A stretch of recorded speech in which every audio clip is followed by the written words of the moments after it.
Ayisaribulele nginidi man. Yabona uSikhosana uzamile ukuthi astope uPaul O'Sullivan ukuthi angaphume eParliament. uSikhosana simuphe namaflowers wakhe.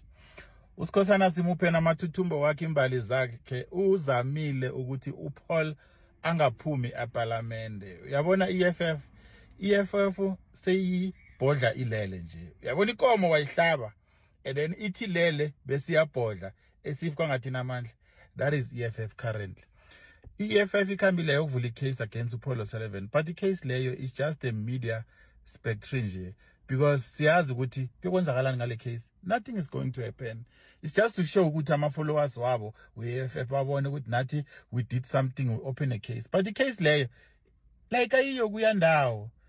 Guys, yabona now it shows ukuthi bobani abaphethe iParliament. Sikhosi Jali lakwathamana, siyathokoza msekhethu. Uzamile like udlalile ipart yakho in Parliament. Sithokoze ku MKP.